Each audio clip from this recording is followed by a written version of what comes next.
Čus.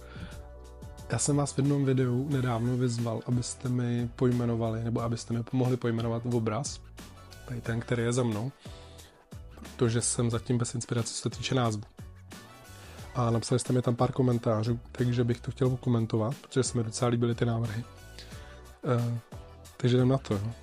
Generace P, nebo Gen P, to se mi docela líbilo, protože já to asi nevnímám úplně jako pokračování nějaký generace X, Y, Z, Z, prostě kolik jich je už. Ale spíš mi to přišlo tak jako dobrý v tom smyslu, vzhledem i jako k motivu toho obrazu, že si všichni furt se fotíme ty selfiečka a furt jako u toho vypadáme a tak, jestli nejsme tak nějak jako všichni trošku generace P, ale jako ve smyslu generace P, no něco takový, nevím.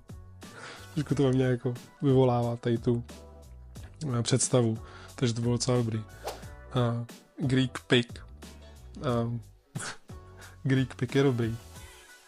I když já mám takovou jako debilní, ve mně se to vyvolává, nebo ve mně to vyvolává takový debilní představy jako Dick Pig, Send Nudes a takyhle kráviny.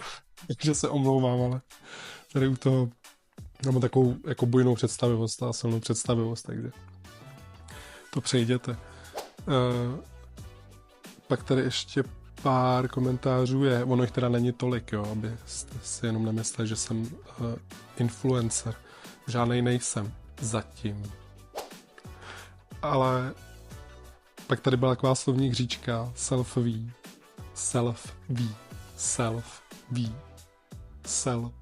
To je docela dobrý. To mě bavilo. Pak je tady, co tady ještě za komentář? Antika selfie, to je dobrý, protože tam já jsem si vlastně hnedka vzpomněl na tu návštěvu Říma, kde jsem získal inspiraci pro ten obraz, protože všichni, co jezdíme do těch evropských měst, že jo, na ty památky a všechno, tak vždycky všichni sebou mají telefon a všichni si všechno prostě fotějí, takže mě baví spojovat takovýto ten historický odkaz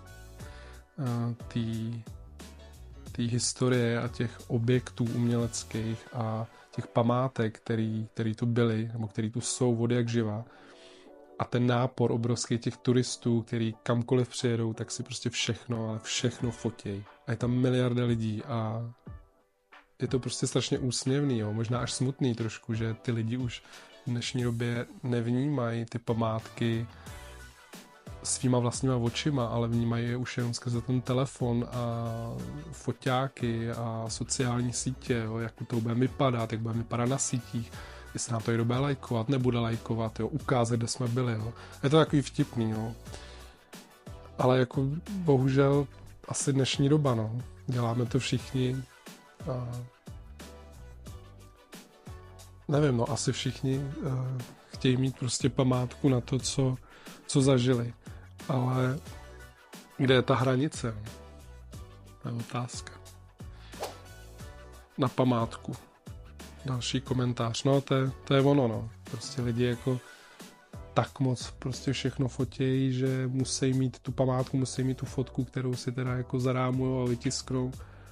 A pak se na tom v tom telefonu třeba ani nepodívají. Proto mám radši nějaký fotoknihy nebo věci, kde si člověk to vytiskne, protože to je aspoň nějaká fyzická památka, kterou fakt vezmete do ruky a máte ji někde. Jo.